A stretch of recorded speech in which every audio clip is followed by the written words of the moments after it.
Hello, everyone. Tonight's plant is loved by cats and by rats, and it's a rather acrid herb that is one of the best relaxants that we have available to us. And that herb is valerian. Hi, I'm Allison from the Well Cultivated Life. So thank you for joining me for Flower Power, where I get to talk about all the amazing plants that are here to help us in our daily lives. So, Valeriana officinalis is the name of valerian. There are a bunch of different species of valerian around the globe, but this is the one that I'm talking about tonight. Now, it grows rather tall.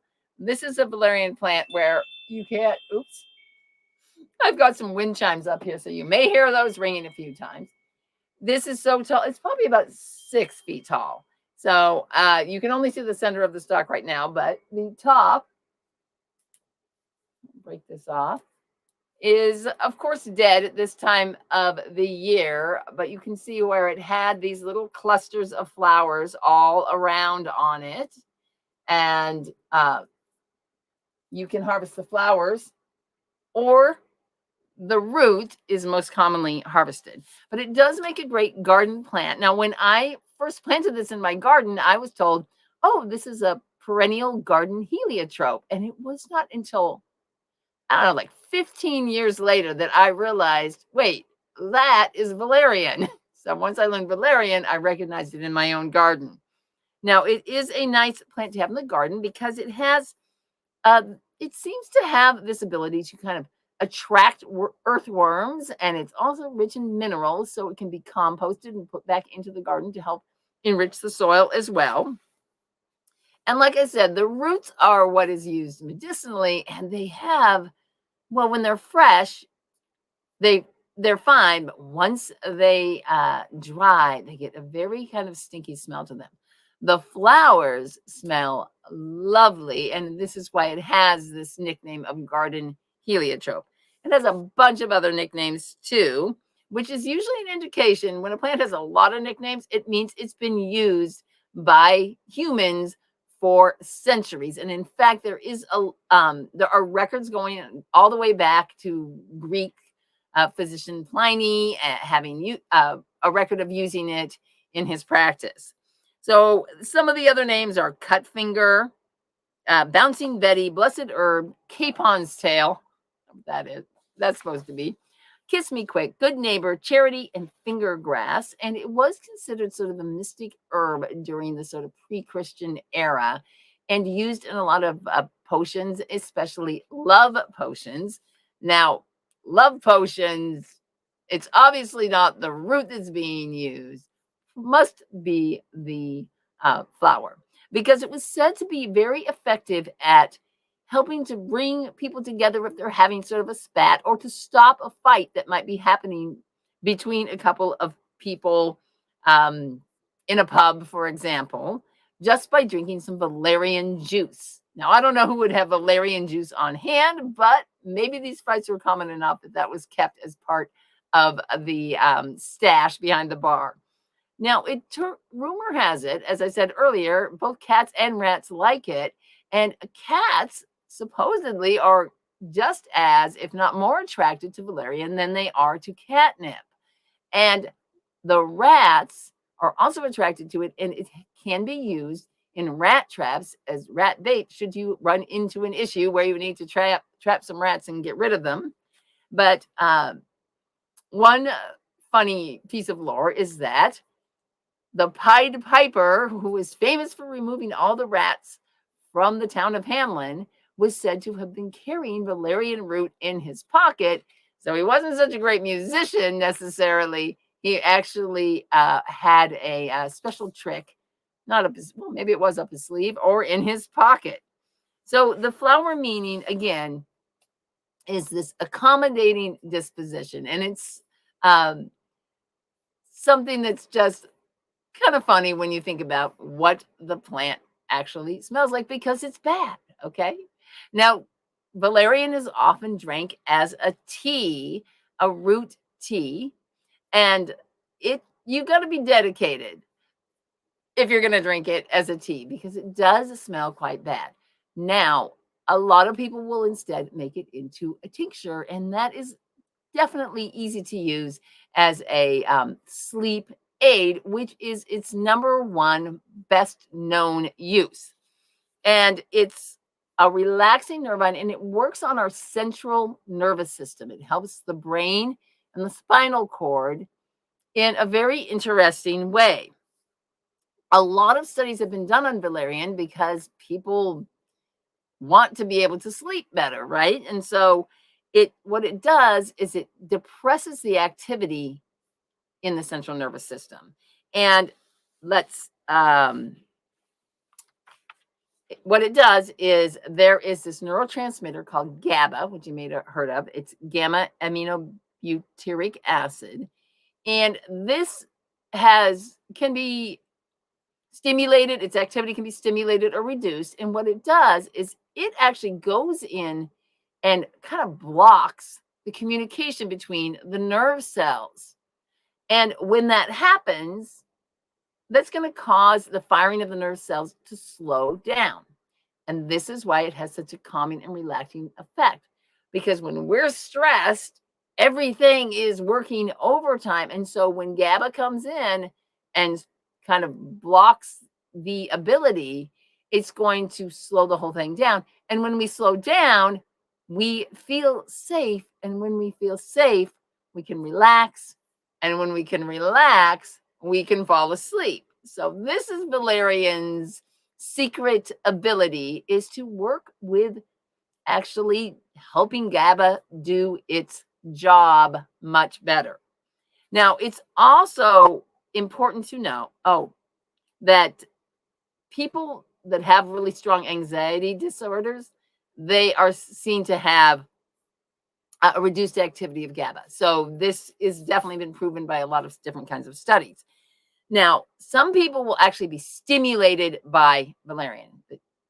The numbers are 95% of people will relax, and 5% of the people will be very stimulated by the valerian compounds. There's a bunch of different ones in there, and they're not really isolated. They work together better as a whole plant. Now, it has been compared to Valium, and I used to think that Valium was derived from valerian because they kind of sound the same and they have a similar effect. But Valium is just a chemical relaxant, whereas valerian, again, is a whole plant, the way that I prefer to take my remedies. Now, it has some other properties as well. It's an antispasmodic herb. And what this means is it really helps to relax muscles. And so this is good for menstrual cramps, gastrointestinal cramping as well.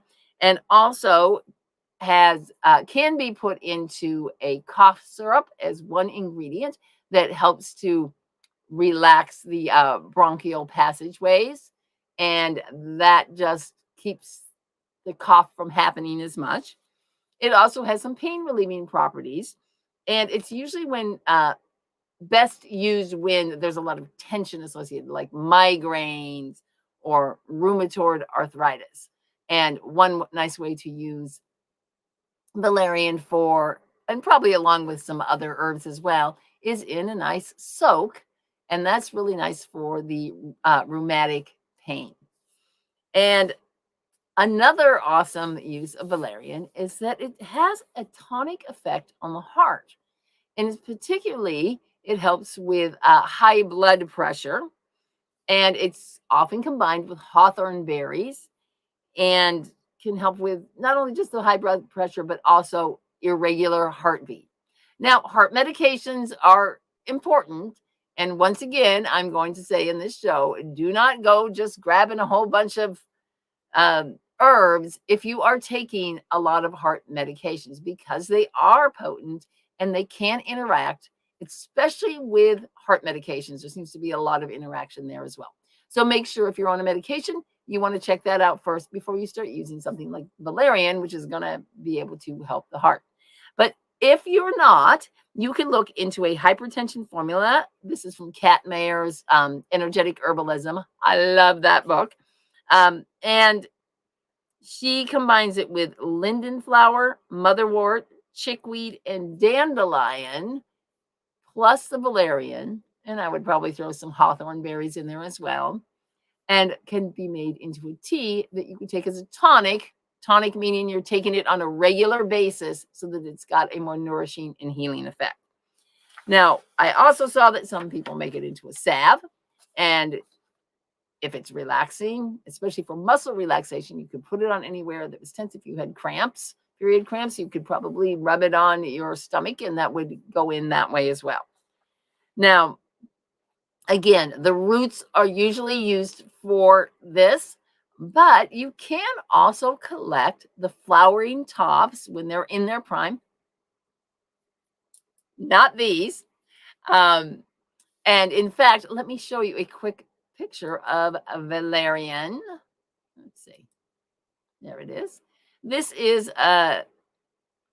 all the different parts together. There are some of the flower. They had to cut it because it's so tall you can't see it, and then you can see the roots. The roots actually are not that substantial on valerian. They're kind of small. We usually think of roots from herbs as being these big, thick roots like burdock or comfrey or something like that. And here's another close-up of what the flowers look like. Again, they have a very nice scent. They can be kind of pinkish like the ones on the left, or they can be pure white. And here's another one that gives a nice picture of the leaves, even though I can actually show you the leaves.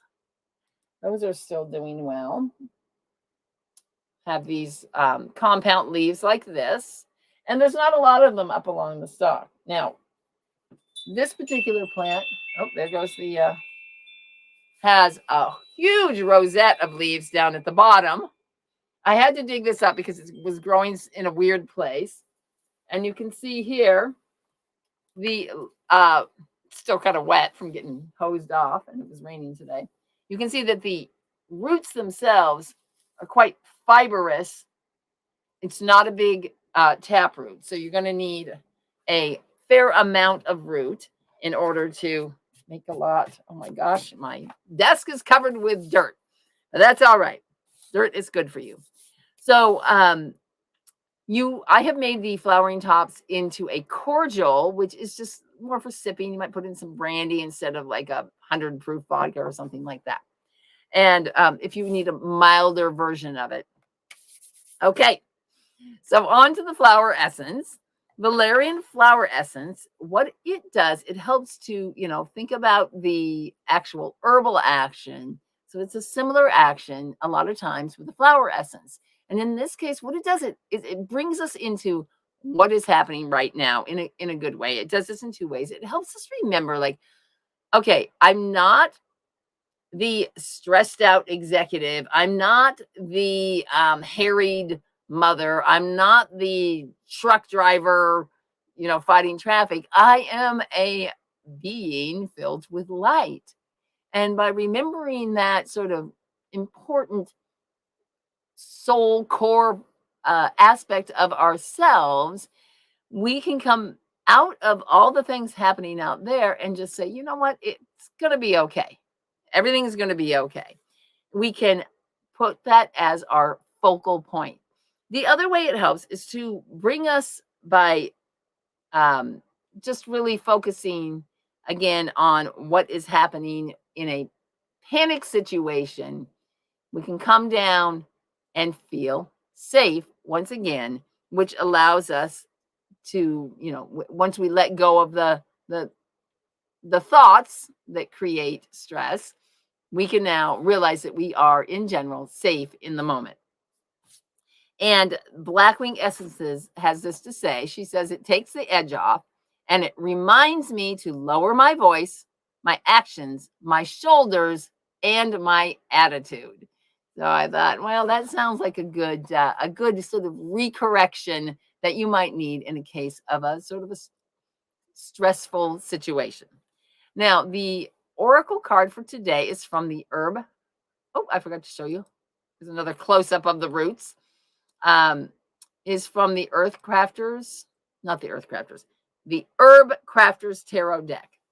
And this is it here. And it has this beautiful picture of, a window opened up looking out at the ocean with soft lights, and there's a bouquet of the valerian flowers, which smell beautiful, and the moon is on the water, and there's a pot of tea, and it's a very relaxing atmosphere.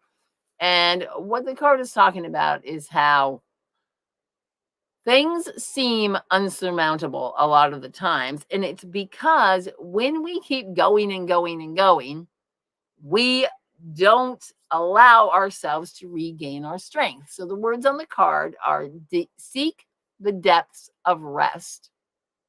And then there's a quote from the Dalai Lama: sleep is the best meditation.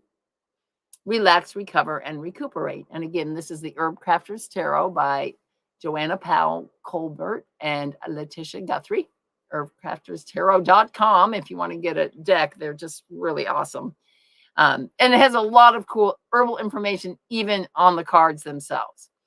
So basically what this message is talking about how we all need a lot more time to relax and less time spending, pressuring ourselves to do more and more.